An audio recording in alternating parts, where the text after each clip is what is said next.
Thank you. So I've got about apparently 5 or 6 minutes to say the most useful things I can think of. I'm going to do my best. It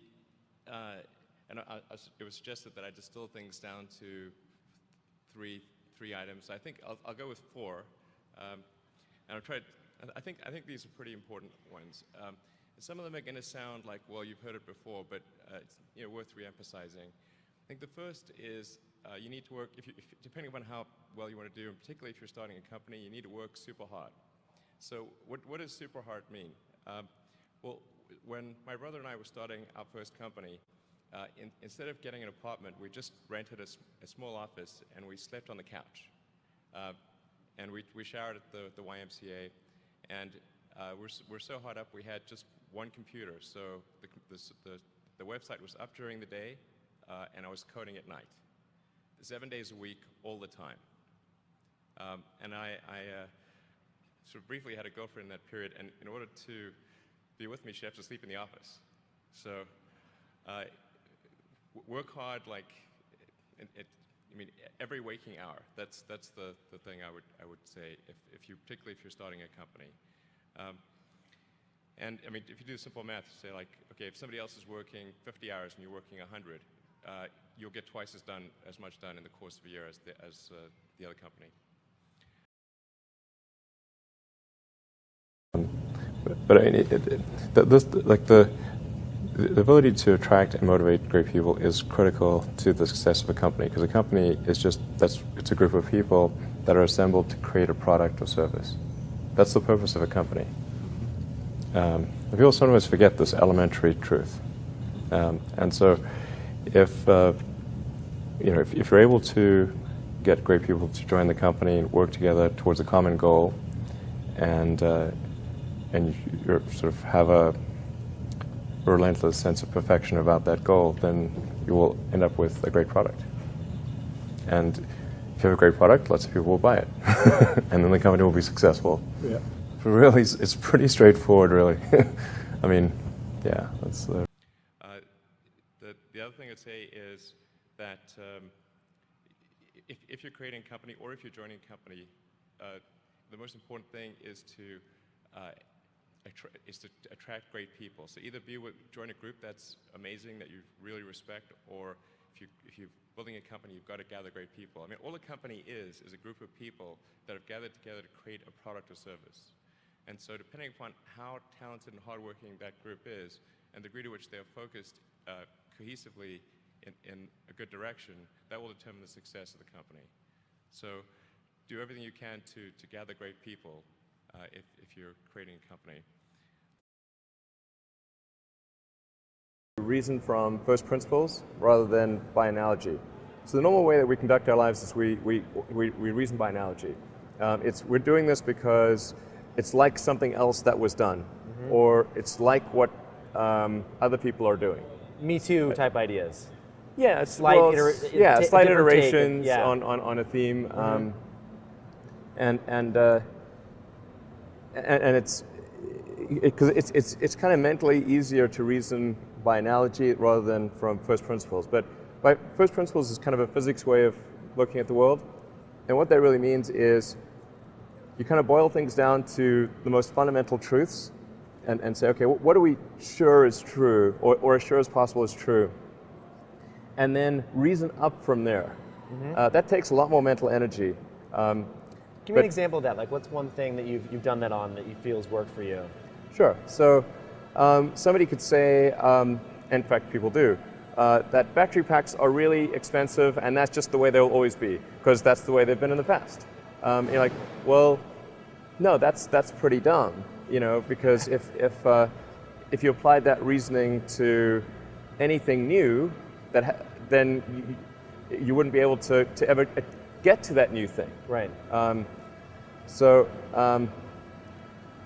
It's like you can't say, horses, nobody wants a car because horses are great and we're used to them and they can eat grass and there's lots of grass all over the place, and there's no gasoline that people can buy, so people are never going to get cars. Right. People did say that, and for batteries, they would say, it's going to cost historically it's cost $600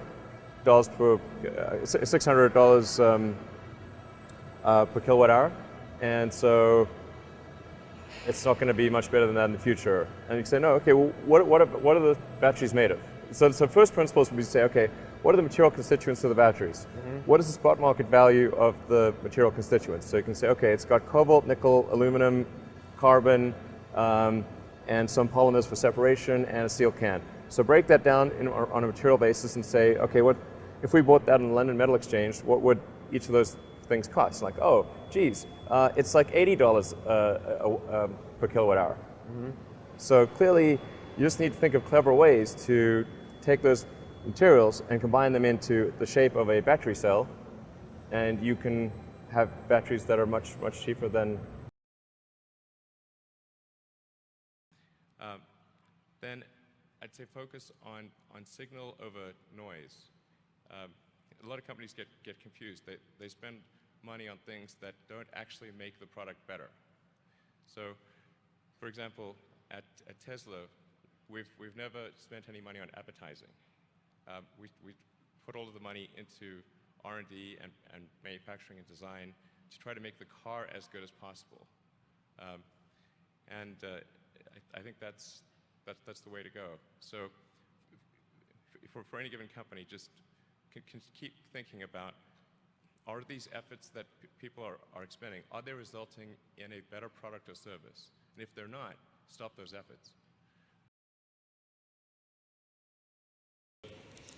As we've gotten more and more into the gigafactory design, again, sort of like my favorite thing is to think about things from a physics first principle standpoint, because I think that's sort of the best way to think critically about particularly a technical subject.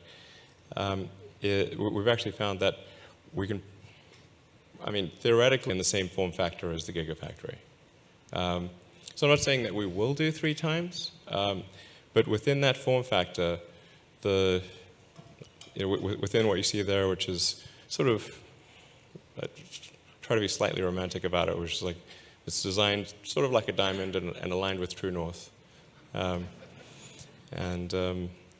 within that form factor, in principle, we could actually do triple the volume that we initially expected. Yeah.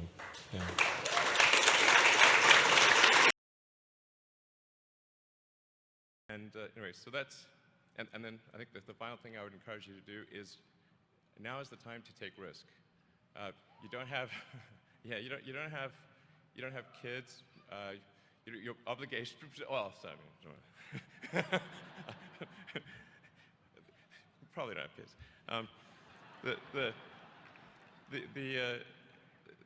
But as you get older, your obligations increase. So and once you have a family, you start taking risk not just for yourself but for your family as well. It gets much harder to do things that might not work out. So now is the time to do that. Before you have those obligations. So I would encourage you to take risks now. Do something bold. You won't regret it. Thank you. Incredibly proud of the SpaceX team. They've done an incredible job of creating really the most advanced rocket in the world and biggest rocket in the world. I'm still trying to absorb everything that happened because it seems surreal to me. I had this image of just a giant explosion on the pad with, a wheel bouncing down the road and like the Tesla logo landing somewhere with a thud.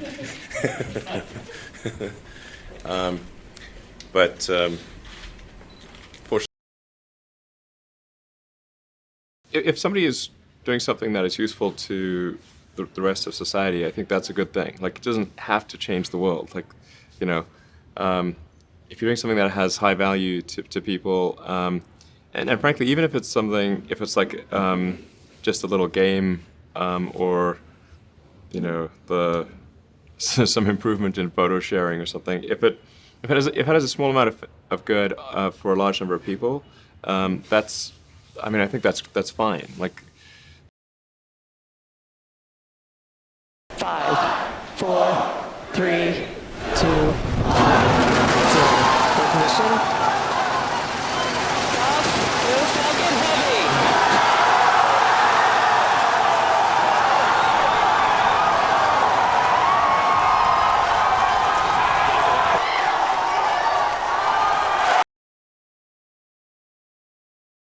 when you had that third failure in a row, did you think, I need to pack this in? Never. Why not?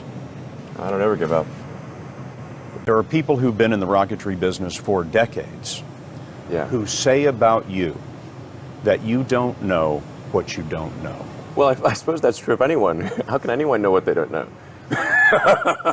But when critics say you can't do this, your answer to them is, we've done it.